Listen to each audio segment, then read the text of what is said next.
पटना के hoarding road के शहीद वीर कुंवर सिंह पार्क में बिहार राज्य संविदा महासंघ कर्मियों की राज्य स्तरीय बैठक का हुआ समापन। बैठक के संघ प्रदेश अध्यक्ष दिलीप कुमार सराफ ने कहा है कि राज्य सरकार की ओर से गठित अशोक चौधरी कमेटी में संविदा कर्मियों का वेतनमान और राज्य कर्मचारियों का दर्जा और सुविधा उपलब्ध नहीं है। उन्होंने कहा है, कर्मियों का शोषण अब हम बर्दाश्त नहीं करेंगे। सरकार से वेतनमान और समान दर्जा का मांग करते हुए कहा है कि अगर हमारी मांगे पूरी नहीं हुई तो विभिन्न राज्य के कार्यकर कर्मचारियों के साथ मिलकर बिहार सरकार के खिलाफ आंदोलन करेंगे। बता दें, आगामी 15 मार्च 2020 को प्रत्येक जिले में बैठक का आयोजन कर सरकार के खिलाफ आंदोलन करने का निर्णय लिया गया है। साथ ही मई महीने के प्रथम सप्ताह में पटना में विशाल रैली निकालने का भी निर्णय लिया गया है। बैठक में कई अन्य अध्यक्ष, विभिन्न विभाग के संविदा कर्मी और पदाधिकारी भी शामिल हुए हैं। हमारी ये मांग है कि उच्च स्तरीय कमेटी जो पूर्ण रूप में छलवा कार्य कर रही है, हम लोगों का नाम जब यह विभाग 2000 स्वच्छ बिहार अभियान पहले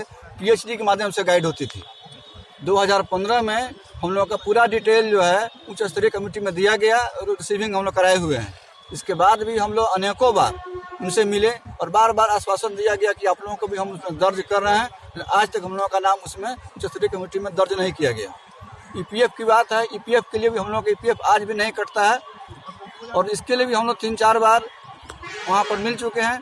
तो हमारा मांग है कि हम लोगों को भी उच्च स्तरीय कमेटी में रखा जाए, सम्मानजनक वेतन दिया जाए और EPF हम लोगों का कटे। जितने भी संविदा के रूप में कार्यरत है विभिन्न विभागों में या आउटसोर्सिंग के रूप में कार्यरत है या डेली वेज पे है, उनकी सेवा को अस्थायी की जाए। ये जो सरकार चाइनीज तरीके का एक जो है नियमितीकरण शब्द लाया है कि 60 सालों तक सेवा का नियमितीकरण, तो उस चीज़ को हम लोग नहीं मानते हैं। 60 साल की सेवा का नियमितीकरण का अर्थ हुआ कि आप संविदा पे ही हैं, आप आउटसोर्सिंग पे ही हैं, लेकिन केवल आपका जो है कॉन्ट्रैक्ट पीरियड 60 सालों के लिए एक्सटेंड कर दिया गया। हमें वो नहीं चाहिए। हम सभी संविदा कर्मियों, आउटसोर्सिंग कर्मियों की मांग है कि हमें सेवा 60 साल की आयु तक अस्थायी किया जाए, नियमित नहीं अस्थायी किया जाए। हमारा मुख्य मांग यही है, सेवा का अस्थायीकरण। सेवा का अस्थायी जी, और साथ में वेतनमान, राज्य कर्मी का दर्जा हमें दे सरकार।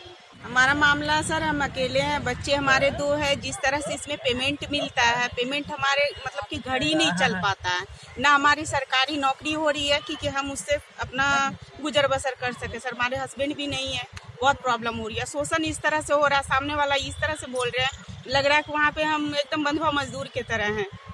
तो ये तो नहीं अच्छा लग रहा है ना सर। बिहार सरकार ने संविदा कर्मचारियों के लिए जो उच्च स्तरीय समिति गठित की गई थी, यह वर्तमान में छलावा है। उच्च स्तरीय समिति जो अनुशंसा की थी 17/9/2018 को, जो समान प्रशासन विभाग का निकला है चिट्ठी 12,534 निकला है 17/9/2018 को, उसकी कंडिका 3.1 में लिखा हुआ है कि समान प्रशासन विभाग इसका एक जितने भी उच्च स्तरीय समिति का अनुशंसा है उसको समावेश कर करके एक संशोधित पत्र निकालेगी। मगर 1.5 साल हो चुका है और ये जो उच्च स्तरीय समिति का रिपोर्ट है, उच्च स्तरीय समिति का जो रिपोर्ट जो है बिहार गजट में आ चुका है, इसके बावजूद भी 1.5 साल हो चुका है, आज तक इम्प्लीमेंट नहीं। ये संविदा बिहार के पूरे संविदा कर्मचारियों को ये छलावन मात्र कर। हम लोग को वेतनमान चाहिए, एक मांग। हम लोग उसी कार्यालय में नियमित कर्मचारियों के साथ काम करते हैं और हमको वेतनमान नहीं दिया जाता। ये बहुत बड़ा अपराध चल रहा है और लगभग हम लोग 10 साल से इससे प्रभावित है।